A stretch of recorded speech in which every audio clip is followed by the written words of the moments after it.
नमस्कार साथियों और विद्यार्थियों।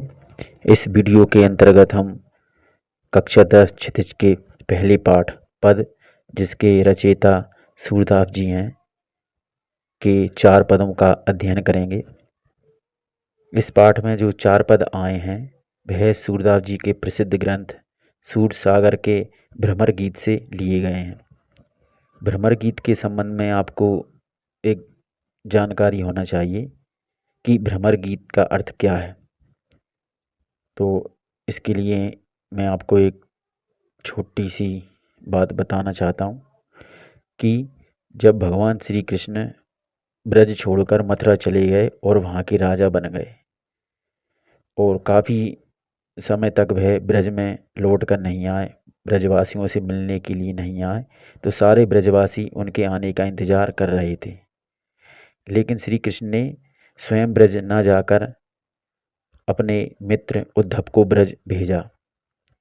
एक अन्य कथा के अनुसार उद्धव श्री कृष्ण के समान ही दिखते थे और वह रिश्ते में श्री कृष्ण के भाई लगते थे। उद्धव निर्गुण ब्रह्म के उपासक थे और वह ज्ञान और योग को महत्व देते थे और उन्हें थोड़ा अहंकार भी होया था अपने ज्ञान का। तो श्री कृष्ण ने उनके इस अहंकार को तोड़ने के लिए उनको गोपियों के पास भेजा।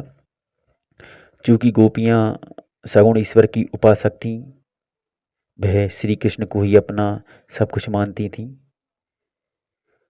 तो जब उद्धव श्री कृष्ण का संदेशा लेकर ब्रज में आए तो वह सबसे पहले नंद बाबा और यशोदा माता आदि से मिले।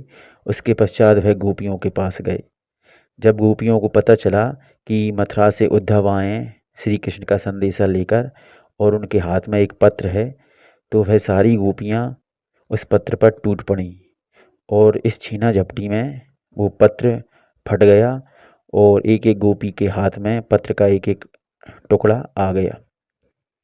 तो गोपियाँ उस पत्र को देखकर भावविह्वल हो उठीं।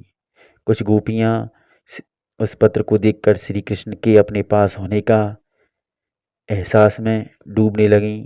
तो किसी गोपी को श्री कृष्ण के साथ बिताए पुराने समय की याद आने लगी। जब उद्धव ने गोपियों को यह समझाया कि आप श्री कृष्ण से प्रेम करना छोड़ दें, मैं आपको उससे भी श्रेष्ठ मार्ग, योग का मार्ग बताने आया हूँ, तो गोपियाँ और उद्धव की जब यह बात चल रही थी तभी वहाँ पर एक भौरा आया। भौरा अर्थात भ्रमर। तो गोपियाँ उद्धव और श्री कृष्ण पर व्यंग करती हैं इस भौरे के माध्यम से। वह भौरे को संबोधित करते हुए उद्धव और श्री कृष्ण पर कटाक्ष करती हैं। तो गोपियों की भौरे के माध्यम से श्री कृष्ण और उद्धव पर जो व्यंग किए गए हैं, उन्हीं सब बातों को हम भ्रमर गीत के नाम से जानते हैं। तो आइए सबसे पहले हम इस पद का सास्वर वाचन करते हैं। बूढ़ो तुम हो अति बड़भागी, बूढ़ो तुम हो अति बड़भागी। अपरस रहत स्नेह तगाते, अपरस रहत स्नेह तगाते। नाहिन मन अनुरागी, बूढ़ो तुम हो अति बड़भागी। पुरइन पात रहत जल भीतर, पुरइन पात रहत जल भीतर। तारस देह न दागी, बूढ़ो तुम हो अति बड़भागी। ज्यों जल माह तेल की गागरी, ज्यों जल माह तेल की गागरी। बूंद न ताको लागी, ऊधो तुम हुवती बड़भागी।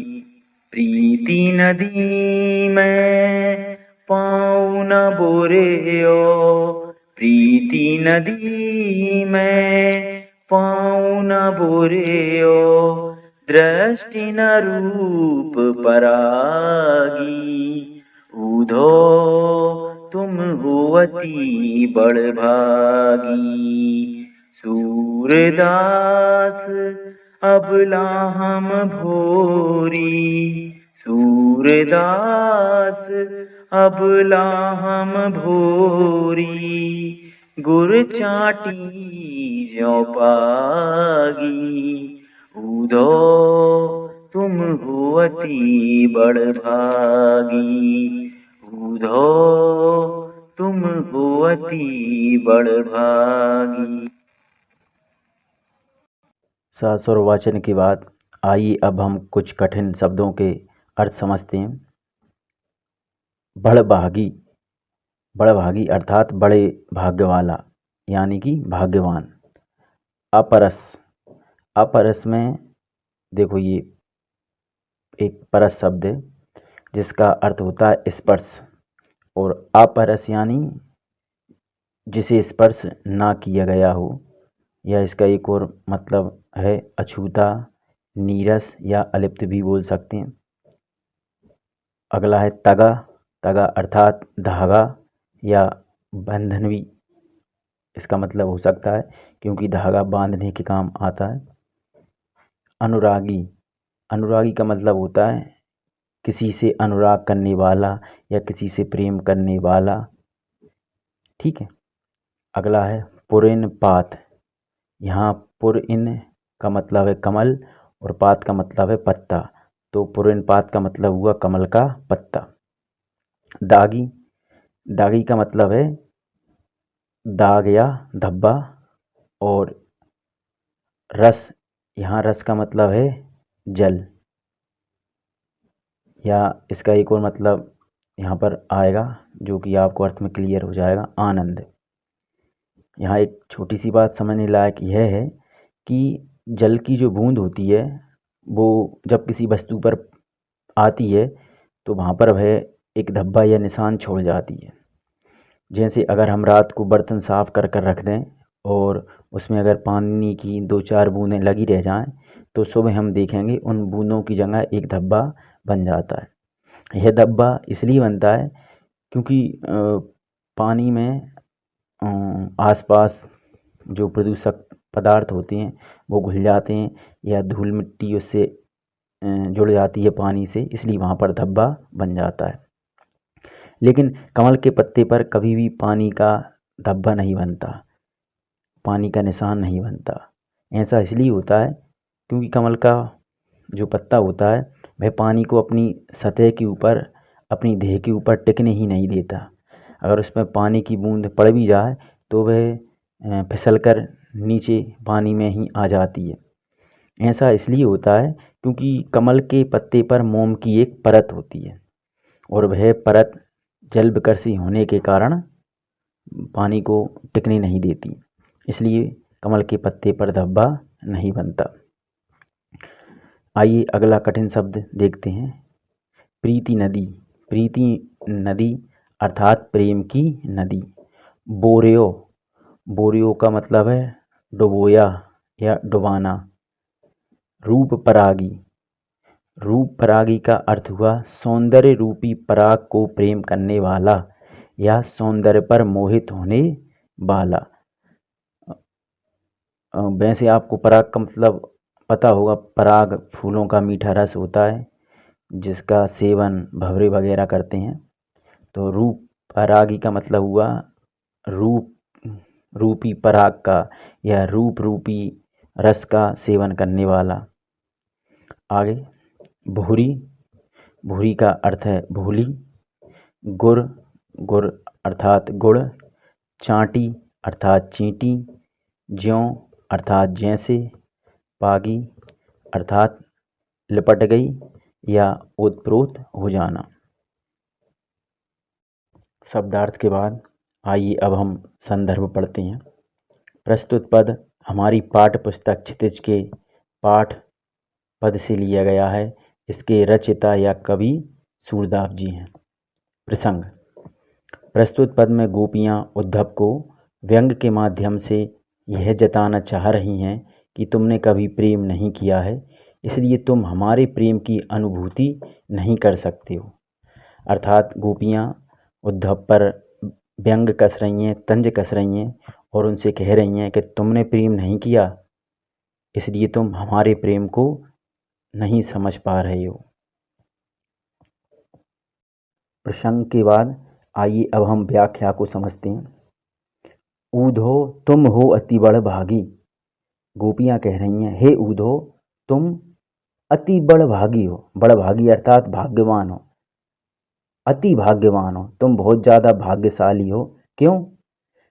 अपरस रहत सनहि तगाते नाहिन मन अनुरागी।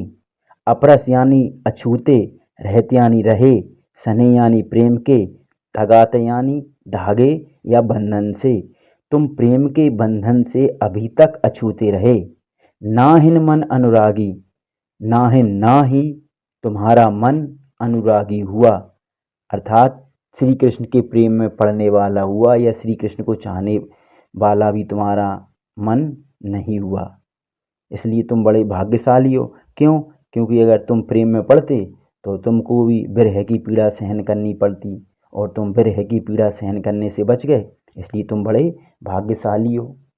गोपियाँ कह तो रही हैं कि तुम भाग्यशाली हो, लेकिन उनके कहने का मतलब इसके बिल्कुल विपरीत है। वो ये कहना चाह रही हैं कि तुम बड़े भाग्यहीन हो, क्योंकि तुम कृष्ण जैसे विराट व्यक्तित्व के पास रहे और उनके प्रेम में ना पड़े। जैसे अगर कोई व्यक्ति बागीचे में रहे और फूलों की सुंदरता उसे आकर्षित ना कर पाए, तो उससे बड़ा दुर्भाग्यशाली कौन होगा। जैसे कोई व्यक्ति इत्र के बीच रहे और वो सुगंध ना ले पाए, तो उससे भी बड़ा भाग्यहीन कौन होगा। इसी प्रकार तुम भी भाग्यहीन हो। गोपियाँ कह रही हैं कि तुम किस प्रकार के व्यक्ति हो। देखिए, पुर इन पात रहत जल भीतर, तारस देह न दागी। पुर इन पात, जिस प्रकार कमल का पत्ता रहता है जल भीतर, जल के भीतर, जिस प्रकार कमल का पत्ता जल में रहता है, लेकिन तारस, रस का मतलब है यहाँ पर जल, लेकिन जल की बूंदें देह, उस कमल की देह पर या कमल के पत्ते पर ना दागी, निशान नहीं छोड़ती।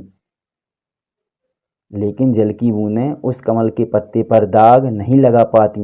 उसी प्रकार तुम कृष्ण के पास रहे और तुम भी उनके प्रेम से बचे रहे, तुम पर भी दाग रूपी प्रभाव नहीं पड़ा। एक और उदाहरण वो दे रही हैं, ज्यों जल माह तेल की गागरी। ज्यों यानी जिस प्रकार, जल, माह यानी में, जिस प्रकार जल में तेल की गागरी, तेल की गगरी अगर रख दी जाए, बूंद न ताकों लागी, लेकिन उस गगरी के ऊपर भी पानी की बूंद नहीं लगती, पानी की बूंद टिक नहीं सकती। जैसे मान लीजिए कोई एक मटकी है और उसमें वो भरा हुआ था तेल, और इसके अंदर अगर तेल भर दें तो ये तेल इस मटकी की अंदर से इसकी बाहरी सतह पर भी आ जाएगा और इस मटकी को क्या कर देगा, चिकना कर देगा। फिर हम इस मटकी को अगर जल में रख दें तो इस पर अगर जल की बूंदें अगर लगेंगी भी, अगर जल की बूंदें पड़ेंगी भी, तो वो नीचे फिसल कर गिर जाएंगी, उस पर टिकी नहीं रह सकती।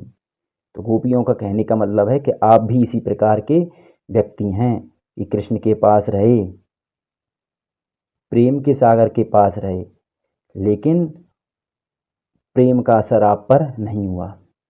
आगे देखिए, प्रीति नदी में पाँव न बोरे हो।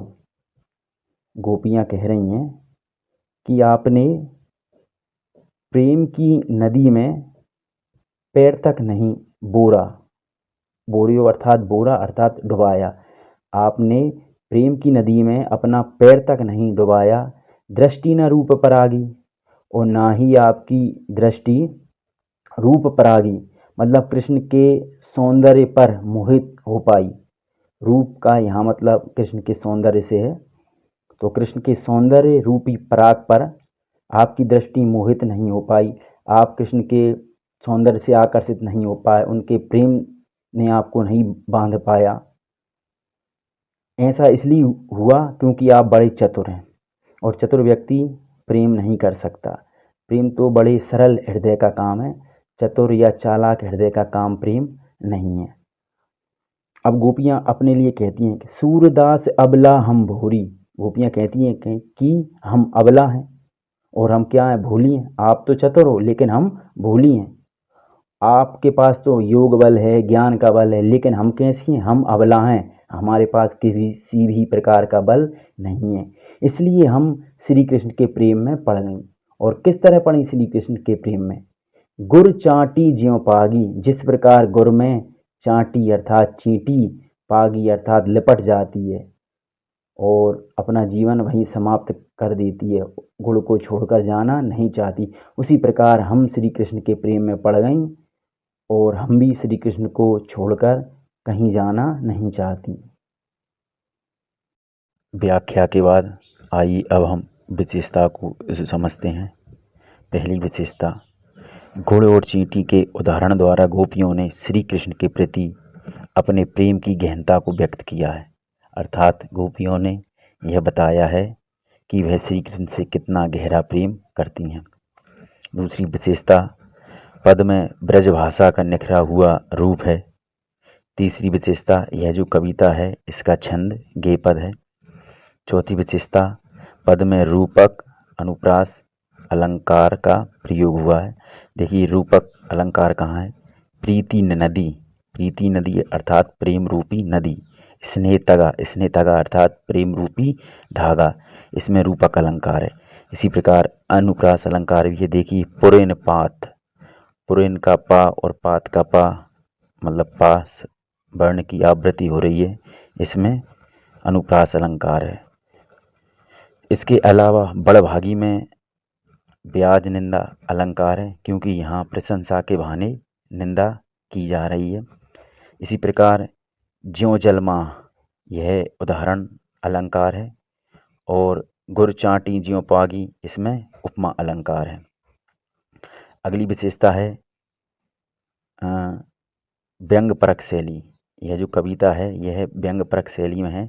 क्यों? क्योंकि गोपियाँ व्यंग के माध्यम से अपनी बात कर रही हैं। अगली विशेषता, पद में वियोग श्रृंगार विद्यमान है, क्योंकि गोपियाँ श्री कृष्ण से दूर हैं और उनके भ्रम में वह जल रही हैं, इसलिए इसमें वियोग श्रृंगार है।